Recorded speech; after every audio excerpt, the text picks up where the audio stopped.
बड़े बड़े मामलात पर क्या फरमाते हैं बड़े लोग जिनकी हर जगह रसाई है, कभी कभी इनमें से कुछ क्यों कर जाते हैं छोटी बातें। देखिए प्रोग्राम बड़े लोग बड़ी बात बिलालुर रशीद के साथ। बिस्मिल्लाहिर्रहमानिर्रहीम। अस्सलामु अलैकुम नाज़रीन, आज हम डिस्कस करेंगे मरीम नवाज़ की गवर्नेंस के चर्चे, सुप्रीम कोर्ट में मुकम्मल कियोस और जस्टिस मंसूर अली शाह, जस्टिस मोहम्मद अली मज़र और जस्टिस जमाल मंदोखेल की आपस में सख्त तलखी, और एक सीनियर तज्जियाकार का ये सवाल कि इमरान खान को शरीफ और डिसेंट लोगों से आखिर क्या चिढ़ है। और हमने कवर करने हैं मुनीब फारूक, रऊफ क्लासा साहब, इमरान रियाज खान और सदीक जान साहब के वीलॉग्स। मुनीब फारूक फरमाते हैं कि पहले शहबाज शरीफ की गवर्नेंस के चर्चे थे, दूसरे सूबों वाले उन्हें मांगते थे, और अब मरीम नवाज का तोती बोल रहा है। मरीम की पॉपुलैरिटी उधर ही जा रही है जहां शहबाज शरीफ की जा रही थी। वज़ीर पंजाब के वज़ीर आला, तो एक ज़माने में जब पंजाब के वज़ीर आला के हवाले से कहा जाता था, जब शहबाज शरीफ साहब थे कि जी सिंध में दोस्त कहते थे, लोग कहते थे कि जी हमें भी ऐसा वज़ीर आला मिले, तो मरीम नवाज शरीफ के भी पॉपुलर। इस वाक़े को छोड़ दें, वो ये है कि पहले जब शहबाज शरीफ साहब थे तो उस वक्त भी जब वज़ीर आला हुआ करते थे तो बड़ा चर्चा था, और वो वाकई उन्होंने बेतहाशा पंजाब में काम किया है। वो 3 दफ़ा वज़ीर आला रहे हैं, काम शहबाज शरीफ साहब ने बहुत किए। कहते हैं काम शहबाज शरीफ ने बहुत किए हैं। सही कह रहे हैं। पंजाब के स्कूलों और अस्पतालों की सूरत हाल ये है कि 2012 में पंजाब इंस्टीट्यूट ऑफ कार्डियोलॉजी में 100 मरीज दिल की जाली दवाई खाकर मर गए। शहबाज शरीफ वज़ीर सेहत थे, वज़ीर आला होने के साथ साथ आज भी अस्पतालों में एक एक बिस्तर पर 3-3 मरीज लेटे हुए हैं। लतीफ़ा यह है कि जो शरीफ ख़ानदान पिछले 40 साल से पंजाब पर हुकूमत कर रहा है, वो अपना इलाज हमेशा लंदन से करवाता है। अभी मरीम नवाज़ इलाज के लिए जहाज़ लेकर स्विट्ज़रलैंड गई हुई थी अपने इलाज के लिए। अपनी हुकूमत के होते हुए अपने इलाज के लिए वो अस्पताल नहीं बना सके। शहबाज शरीफ ने तमाम मनसूबों का बजट काट कर मेट्रो पर लगा दिया, जिससे दूसरे सूबे खौफजदा हुए, क्योंकि वो एक चमकता दमकता मनसूबा था जिसे लोगों को दिखाया जा सकता था। उन्होंने भी उसकी पैरवी में मेट्रो बनाई। चीनी कर्जों से ये मनसूबे बनाए गए जो अवाम ने उतारने हैं, और इमेज बिल्डिंग किसकी हुई? हुक्मरानों की। एक तरफ पिछले इदारों की निजकारी हो रही थी, दूसरी तरफ मेट्रो जैसे नए सफ़ेद हाथी बनाए जा रहे थे चमक दमक के लिए। इमरान खान की नौजवानों में मकबूलियत से खौफजदा होकर लैपटॉप बांटे गए। उन्होंने कौन सा जेब से बांटने थे? मरीम नवाज इमरान खान की नौजवानों में मकबूलियत काउंटर करने के लिए अब मां बनने की कोशिशों में यूनिवर्सिटियों में फिर रही हैं। ओ सब दी मां आ गई है, ओ सब दी मां आ गई है, कर अपना फर्ज अदा गई है। ओ सब दी मां आ गई है, ओ सब दी मां आ गई है, कर अपना फर्ज अदा गई है। जो हकीकी तौर पर मकबूल हों उन्हें ऐसे ड्रामों की ज़रूरत नहीं होती। शहबाज शरीफ जरदारी को जर बाबा और 40 चोर कहा करते थे। कहते थे कि अगर इमरान खान को वोट दिया तो जरदारी आ जाएगा, जरदारी का पेट फाड़ूंगा, उससे सड़कों पे घसीटूंगा, उसे उल्टा लटकाऊंगा।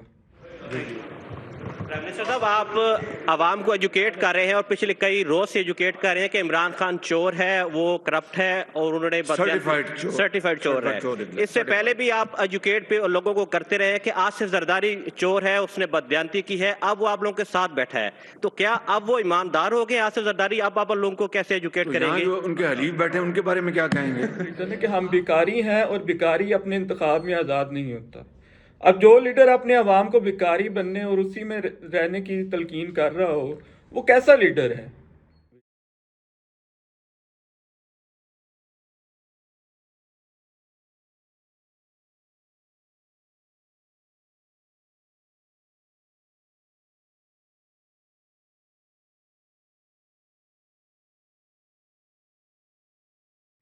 दो 2014 में सियासी इख्तलाफ पर मॉडल टाउन में 14 कत्ल किए, आज तक हिसाब नहीं मिला। जलसों में जुल्फकार अली भुट्टो की नकल करने की कोशिश में मज़ीका खेज बन गए। जितने भी वज़राए आला गुजरे हैं पाकिस्तान की तारीख में, सिवाय काइम अली शाह के, शहबाज शरीफ सबसे ज़्यादा मज़ीका खेज शख्सियत रखते थे। सब सियासी लीडर झूठ बोलते हैं, लेकिन जो मुकाम शहबाज शरीफ का है वो और किसी का नहीं। मसलन अभी 2 दिन पहले पीका एक्ट में तरामीम का बिल मंजूर हुआ तो कहा कि मुल्क में इजहार राय की मुकम्मल आज़ादी है। हालांकि इजहार राय का तो जनाजा उठ चुका है। सहाफ़ी कत्ल हो रहे हैं या मुल्क छोड़कर भाग रहे हैं या हुकूमत के सामने सरेंडर कर रहे हैं। फिर फरमाया कि मुनीब फारूक साहब ने कि मुराद अली शाह भी बड़ा काबिल वज़ीर आला है, लेकिन मरीम नवाज़ का तूती बोल रहा है हर जगह। दरअसल मरियम नवाज और मुराद अली शाह और शहबाज शरीफ तीनों बड़े काबिल लोग हैं, लेकिन समझ ये नहीं आती कि मुल्क का ये हाल कौन कर गया है। लेकिन इस पर क्या तजुब, जो कुछ यहाँ हो रहा है, उस्मान बुज़दार जैसे लोगों की इमेज बिल्डिंग भी की जाती रही है, जो कि जिन्हें पंजाबी में टग्गा या कठपुतली से ज़्यादा जो हैसियत नहीं रखते थे, इसके बारे में कॉलम्स लिखे जाते रहे। लेकिन उस्मान बुज़दार जो था वो इमरान खान का एक हरकारा था, इमरान खान खुद नहीं था। इमरान खान कभी नहीं बाप बनकर यूनिवर्सिटियों में खुद पर नज़में गवाता। बरसबील तज़किरा उस्मान बुज़दार के खिलाफ जनरल बाजवा अलीम खान को वज़ीर आला बनवाना चाहते थे। बुज़दार वज़ारत आला के हरगिज़ काबिल नहीं था, लेकिन इमरान खान ने ये अच्छा किया कि अलीम खान को नहीं बनाया, वो तो उनके साथ वफादार ही नहीं था। अब मुनीर फारूक साहब कहते हैं कि मरियम नवाज की पॉपुलैरिटी एक मुसीबत बन गई है इमरान खान के लिए। असल में इस वक्त मुल्क में एक तरफ तो मरियम नवाज की इमेज बिल्डिंग की जा रही है और दूसरा मरियम नवाज को रेड लाइन बनाया जा रहा है। व्हाट्सएप ग्रुपों में से बंदे उठाए जा रहे हैं कि मरियम के खिलाफ कुछ कहा तो कहा किस तरह, फेसबुक पे भी किसी ने लाइक किया तो सजा मिलेगी। व्हाट्सएप ग्रुपों कभी कभी कंट्रोल संभाला है हुकूमत ने, और फेसबुक और ट्विटर भी कभी कंट्रोल हुए हैं। ये काम मरियम बीबी करने चली हैं। मुनीर फारूक साहब फरमाते हैं कि जिस तरह इमरान खान के खिलाफ फैसला देने वाला एक जज आजम खान इस्लामाबाद हाई कोर्ट में लाकर इद्दत केस उसके सामने पेश किया गया है, ये कोई इत्तेफाक नहीं।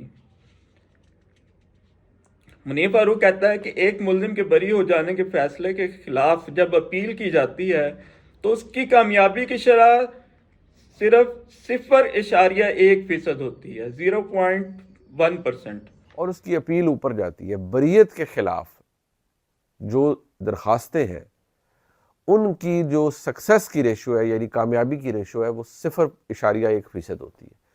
कह ऐसे रहे हैं जैसे इस मुल्क में कोई कानून और इंसाफ है, जब ताकतवरों की सपोर्ट से एक जज लाया ही इसी मकसद के लिए गया है कि इमरान खान को अजियत दे, तो वही 0.1% के अंदर भी फाल कर जाएगा अगेंस्ट ऑल ओड्स। क्या आपको इस्लामाबाद हाई कोर्ट के 6 जजों का खत याद नहीं कि उनकी जासूसी की जा रही है, उन्हें तंग किया जा रहा है। रऊफ क्लासा साहब ने तजिया किया है कि जुनैद अकबर कैसे पब्लिक अकाउंट्स कमेटी के चेयरमैन बन गए और पख्तूनख्वा पीटीआई के सदर भी बन गए। अपने इस वीलाग में रऊफ क्लासा साहब कहते हैं कि खान साहब 24 घंटे से ज़्यादा खामोश नहीं रह सकते, बल्कि रऊफ क्लासा साहब का पॉइंट ऑफ व्यू काफ़ी अरसे से यही है कि इमरान खान के चुप ना रहने की वजह से उनकी इस्टेब्लिशमेंट से लड़ाई यहाँ तक पहुँची है। मेरी नज़र में ये अच्छा ही हुआ कि मामलात यहाँ तक पहुँचे हैं।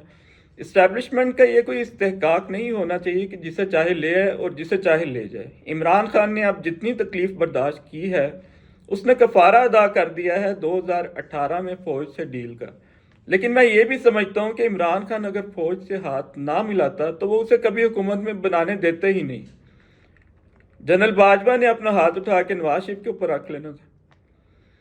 रऊफ क्लासा साहब का ख्याल है कि कहीं ना कहीं कोई ना कोई अंडरस्टैंडिंग हुई है, ये अंडरस्टैंडिंग की कोशिश हो रही है, वरना हुकूमत और इसके पीछे मौजूद इस्टेब्लिशमेंट ने क्यों जुनैद अकबर को पब्लिक अकाउंट्स कमेटी का चेयरमैन बनने दिया। सो इनका ख्याल ये है कि जुनैद अकबर को इस्टेब्लिशमेंट और हुकूमत की तरफ से भी सपोर्ट है और वो ब्रिज बनने की कोशिश करेंगे हुकूमत, इस्टेब्लिशमेंट और पीटीआई के दरमियान। इमरान रियाज खान साहब का ख्याल इससे मुख्तलिफ है, वो मैं आगे चलकर शेयर करता हूँ। रऊफ क्लासरा साहब ने आज एक सवाल किया है कि इमरान खान को शरीफ और डिसेंट लोगों से क्या चिढ़ा है। बुज़दार को ले आते हैं, गंडापुर को ले आते हैं। वैसे तो इमरान खान गौर अली खान को भी लेकर आए हैं, लेकिन असल वजह यह है गंडापुर जैसे इंतखाब की कि पिछली 3 दहाइयों से इमरान खान पर बेतहाशा पर्सनल अटैक्स किए गए हैं। ये सिलसिला 1996 से लेकर अब तक जारी है। जब इमरान खान ने 1996 में सियासत में शरीफ खानदान का तुफैली बनकर उनके साथ काम करने से इनकार किया तो ये काम शुरू हो गया था। फिर मुशर्रफ ने तहरीक इंसाफ को तबाह करके रख दिया। जब इमरान खान मुशर्रफ के कठपुतली वज़ीर आज़म बनने पर राज़ी नहीं हुए उनकी शराइत पर, बाद MQM टीरियान का मामला उठाती रही। फिर नून लीग ने बेपनाह किरदार कशी की। इस सब से इमरान खान ने यह सीखा कि पाकिस्तानी सियासत में शरीफ बंदे का गुजारा नहीं है। आज भी आप देख लें ताकतवर तबकात इमरान खान को तबाह करने के दर पे हैं। पार्टी पर बड़ा शदीद क्रैकडाउन है तो गंडापुर को बना दिया, और पार्टी चेयरमैन के लिए ऐसा बंदा चाहिए था जो शराफत रखता हो, पार्टी हाईजैक करने की हिम्मत ना रखता हो, तो वो गौर अली खान साहब हैं। ये वक्त ऐसा नहीं है कि इमरान खान के नकाइस पर बात हो। इसके लिए मौजूद वक्त वो होगा जब इमरान खान हुकूमत में आ जाएगा اس وقت تو تمام طبقات مل کر عمران خان کو مٹا دینا چاہتے ہیں اور وہ مظلوم ہے اور مظلوم کا ساتھ دینا چاہیے۔ عمران ریاض خان کے نزدیک جس طرح عمران خان کے خلاف عدت کا کیس آیا وہ اذیت دینے کے لیے ہے، اور یقیناً ایسا ہی ہے، تو ان حالات میں کون سی انڈرسٹینڈنگ اور کون سا برج؟ اسلام آباد ہائی کورٹ میں 2 نئے ججز کے پاس عمران خان کے کیسز لگائے گئے ہیں۔ ادھر دوسری طرف سپریم کورٹ میں جو کچھ ہو رہا ہے اس سے صاف ظاہر ہے کہ تناؤ میں اضافہ ہو رہا ہے۔ ادھر محسن نقوی صاحب جس طرح باغم باغ امریکہ پہنچے اور امریکیوں کو رام کرنے کی کوشش کرتے رہے اپنے آقاؤں کے لیے، اور محسن نقوی کس کا ہرکارہ ہیں یہ سب جانتے ہیں۔ اس سے صاف ظاہر ہے کہ صف بندی دوبارہ ہو رہی ہے عمران ریاض خان کے خیال میں۔ البتہ فرق اب یہ ہے کہ ہماری اسٹیبلشمنٹ یا حکومت کے سر پہ جو بائیڈن کا ہاتھ نہیں ہے، لیکن عمران ریاض خان اس خیال کو مسترد نہیں کرتے کہ جو امریکہ کے میں جو طاقت کے مراکز ہیں، جو صدر ٹرمپ کو بھی تنگ کرتے رہے ہیں، ان کے خلاف برسرے پکار رہے ہیں، وہ مستقبل میں کیا فیصلہ کریں گے یہ کوئی نہیں جانتا۔ اس مرتبہ فرق صرف اتنا ہے کہ پاکستان کی جو حکومت یا اسٹیبلشمنٹ ہے ان کے سر کے اوپر اس مرتبہ جو بائیڈن کا ہاتھ۔ عمران ریاض کہتے ہیں کہ عمران خان ہاؤس اریسٹ ہونے پہ مان جائیں تو بھی عمران خان صاحب اتنے مقبول ہیں، اتنا بڑا برانڈ بن چکے ہیں کہ اب انہیں کوئی بھی فیصلہ نقصان نہیں دے گا جب تک کہ وہ دوبارہ حکومت میں نہیں آ جائیں گے۔ لیکن یہ بات غلط ہے۔ تاریخ کی بڑی بڑی شخصیات اپنے غلط فیصلے کی وجہ سے تباہی سے دوچار ہوئیں۔ جاوید ہاشمی کتنے بڑے ہیرو تھے، غلط فیصلہ صرف ایک کیا کہ عمران خان کے خلاف میدان میں اتر آئے اور دیکھتے ہی دیکھتے تباہ ہو گئی۔ اللہ عمران خان کو غلط فیصلے سے بچائے۔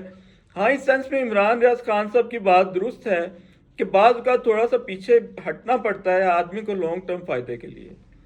عمران ریاض کہتے ہیں کہ ایسا لگتا ہے کہ عوام ایک مرتبہ عمران خان کو دوبارہ ضرور اقتدار میں لے کر آئے گی، کیونکہ عوام نے اس بات کی ضد پکڑ لی۔ ویسے تو عمران ریاض خان کی اپنے اگر ان کا جائزہ لیا جائے تو اس سے بھی ایسا ہی لگتا ہے، کیونکہ ایک ضد نے ایک جرنلسٹ اتنا رجسٹ تو نہیں کرتا کہ وہ اپنے آخر کار جیل میں جائے، پھر بیوی بچوں کو لے کر تو ملک چھوڑے اس طریقے سے، اتنا خطرہ مول لے جب تک کہ وہ حکومت میں نہیں آ جائیں گے۔ عوام ان کو ایک مرتبہ ضرور حکومت کے اندر لے کر آئے گی، کیونکہ عوام نے ایسا لگتا ہے کہ اس بات کی اب ضد پکڑ لی ہے۔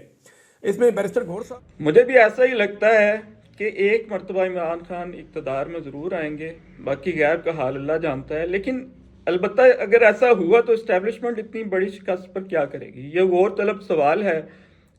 اس کے ہاتھ سے تو سب کچھ نکل جائے گا۔ عمران خان آئے گا تو بہت طاقتور ہو کر آئے گا۔ میری رائے میں عمران خان اسٹیبلشمنٹ کو واپسی کا راستہ دے گا۔ اتنی بات وہ سمجھتا ہے، اعلان کر چکا ہے کہ انتقام نہیں لے گا، اور اگر انتقام نہیں لے گا تو بہت بڑی بات ہوگی کہ اتنی توہین کے بعد بھی کوئی انتقام نہ لے۔ لیکن اگر عمران خان انتقام کے راستے پر چلیں گے تو خود کو تباہ کر لیں گے۔ ویسے جیل نے عمران خان کے ذہن میں بڑی وسعت پیدا کی ہے، تکلیف کے بغیر کسی کو عظمت نہیں ملتی۔ یہی وجہ ہے کہ 1.5 سال سے جیل میں ہوتے ہوئے بھی سیاست عمران خان کے گرد گھوم رہی ہے۔ صدیق جان صاحب نے سپریم کورٹ کے اندر ہونے والی محاذ رائی پر روشنی ڈالی ہے۔ کہتے ہیں سپریم کورٹ کے 2 رکنی بینچ نے جسٹس منصور علی خان کی سربراہی میں ایڈیشنل رجسٹرار نذر عباس کے خلاف توہین عدالت کی کارروائی ختم کر دی، لیکن کہا ہے کہ ججز کمیٹی کی اس غلط کنڈکٹ کے خلاف فل کورٹ بننا چاہیے۔ سپریم کورٹ میں حالات بہت کشیدہ ہیں۔ 2 رکنی بینچ کے مطابق ججز کمیٹی توہین عدالت کی مرتکب ہوئی، اختیارات سے تجاوز کیا ہے کہ جوڈیشل آرڈر کو انتظامی حکم سے بدل دیا۔ اصل معاملہ اختیارات کا نہیں ہے، اصل معاملہ 26ویں آئینی ترمیم کا ہے، جس کے تحت منصور علی شاہ کی بجائے جسٹس یحییٰ آفریدی چیف جسٹس بنے۔ ججز کی تعیناتی میں پارلیمنٹ کا کردار بڑھ گیا، اور پارلیمنٹ بھی دراصل خود منتخب نہیں ہے بلکہ فارم 47 پہ بنائی ہوئی ہے بھائی لوگوں نے۔ تو عدلیہ کا انتخاب اس وقت دراصل طاقتور لوگ کر رہے ہیں اور چیف جسٹس بے اختیار ہیں، اور جسٹس یحییٰ آفریدی کو کوئی اعتراض بھی نہیں ہے اس پہ، ان کا بس شوق پورا ہو گیا ہے چیف جسٹس بننے کا۔ جسٹس منصور علی شاہ ان کو پہلے بھی خط لکھتے رہے ہیں کہ آپ فل کورٹ بنائیں، 26ویں آئینی ترمیم کا جائزہ لیں کہ یہ خلاف آئین ہے یا نہیں، لیکن وہ اس پر تیار نہیں تھے، کیونکہ 26ویں آئینی ترمیم کے تحت ہی تو وہ چیف جسٹس بنے ہیں۔ اس کو کیسے ہلائیں گے؟ جنہوں نے انہیں چیف جسٹس بنوایا ہے 26ویں آئینی ترمیم کرا کے، اور جنہوں نے بندے اغوا کر کے یہ ترمیم منظور کرائی، وہ کہاں انہیں اجازت دیتے ہیں کہ اس کا جائزہ لیں؟ صدیق جان کے بقول انہیں نہیں لگتا کہ اب بھی چیف جسٹس اس فیصلے کے بعد اس 2 رکنی بینچ کے جس کی سربراہی جسٹس منصور علی شاہ کر رہے تھے، اس کے بعد بھی وہ فل کورٹ ریفرنس بلائیں گے یا فل کورٹ اجلاس بلائیں گے، اور وہ کہتے ہیں کہ لڑائی بڑھے گی سپریم کورٹ میں۔ ویسے میری رائے میں جسٹس منصور علی شاہ بھی پیچھے ہٹنے والے نہیں، اور وہ حق پر ہیں، اور وہ جتنا آگے جا چکے ہیں ان کی واپسی کا شاید اب راستہ بھی کوئی نہیں ہے۔ آج ہوا کیا، عدالت میں ایڈیشنل رجسٹرار نظر عباس کے خلاف توہین عدالت کا نوٹس واپس لے لیا تھا سپریم کورٹ کے 2 رکنی بینچ نے صبح، جس کی سربراہی جسٹس منصور علی شاہ کر رہے تھے۔ اس پر ایڈیشنل رجسٹرار نے اپنی انٹرا کورٹ اپیل واپس لے لی۔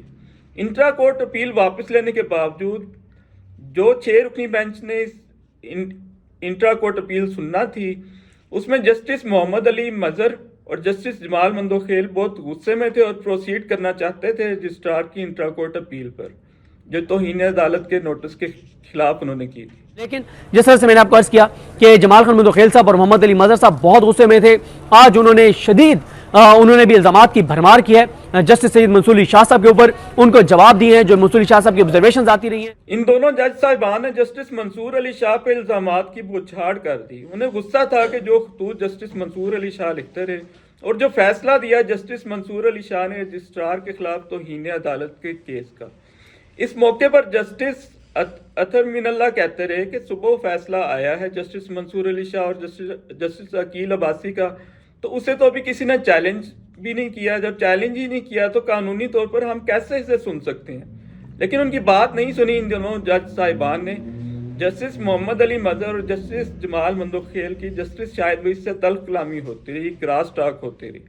اس وقت میری رائے میں جو سب سے زیادہ باعزت کنڈکٹ ہے وہ جسٹس اطہر من اللہ کی ہے۔ جسٹس منصور علی شاہ میری نظر میں حق پر ہیں۔ جسٹس اطہر من اللہ اور جسٹس شاہد وحید کے بارے میں جو کہا جاتا ہے کہ وہ منصور علی شاہ گروپ کے ہیں، تو صدیق جان صاحب کی رائے میں انہوں نے آج ثابت کیا کہ ایسا نہیں ہے۔ انہوں نے جسٹس منصور علی شاہ کی اس بات سے اتفاق نہیں کیا جس میں انہوں نے جسٹس محمد علی مظہر اور جسٹس جمال مندوخیل کو کنفلکٹ آف انٹرسٹ کا مرتکب ثابت کیا۔ کی نظر آئی دیکھیں جو 2 ججز ہیں شاہد وحید صاحب اور اطہر من اللہ صاحب، جن کے بارے میں یہ تاثر دیا جاتا ہے کہ وہ جو ہے وہ منصور علی شاہ صاحب کے کیمپ کے ہیں، وہ دوسرے گروپ کے ہیں، تو آج انہوں نے اپنی آبزرویشنز میں اور انہوں نے اپنے کنڈکٹ سے بتایا کہ وہ کس لڑائی بڑھنے جا رہی ہے ملک کی سب سے بڑی عدالت میں۔ سپریم کورٹ مچھلی منڈی بن گئی ہے۔ وجہ کیا ہے؟ بھائی لوگوں کے سپریم کورٹ کو پارلیمنٹ کے ذریعے کنٹرول کرنے کے فیصلے کی وجہ سے آئینی بینچ ریگولر بینچز کی تقسیم آ گئی ہے۔ کون سا کیس کہاں جانا ہے، کون سے بینچز بننے ہیں، اس پر تلخی ہے۔ اوپر سے چیف جسٹس کی پاورز کم ہو گئی ہیں، کئی مرتبہ آئین کی خلاف ورزی ہوئی ہے، اور پھر دیکھنا پڑتا ہے کہ کہیں وہ کیس آزاد ججز کے سامنے نہ آ جائے۔ کبھی آرڈیننس آ رہا ہے کہ چیف جسٹس ججز کمیٹی میں ایک جج اپنی مرضی کا رکھ سکتے ہیں۔ سینئر موسٹ جج اب چیف جسٹس نہیں بنتا، جو طاقتور لوگوں سے اپروو ہو وہ بنتا ہے۔ اس سارے گند کے بہت بڑے ذمہ دار جسٹس قاضی فائز عیسیٰ ہیں، جنہوں نے عدلیہ میں بے انتہا پولرائزیشن کی، اور پھر طاقتور لوگوں کے دستے راست اس حد تک بن گئے کہ تحریک انصاف سے بلے کا نشان ہی چھین لیا۔ نوبت یہاں تک آئی کہ 90 دن کی آئینی مدت میں انتخابات نہیں ہونے دیے گئے تو سپریم کورٹ چپ چاپ تماشا دیکھتی رہی اور آج تک دیکھ رہی ہے۔ دوسری طرف ہائی کورٹس اور نچلی عدالتوں میں ججز انڈکٹ کیے جا رہے ہیں کہ عمران خان کو کوئی ریلیف نہ دے سکے۔ آج آپ دیکھ لیں کہ عمران خان کے خلاف بغض رکھنے والا جج عدت کیس پر اپیل سن رہا ہے۔ عدلیہ تباہ و برباد ہو کر رہ گئی ہے۔ صدیق جان صاحب کی اسیسمنٹ یہ ہے کہ ججوں کی یہ لڑائی آگے اور بڑھنے والی ہے، اس لیے کہ سٹل جوڈیشل آرڈر کے خلاف بینچز کی تشکیل جاری ہے۔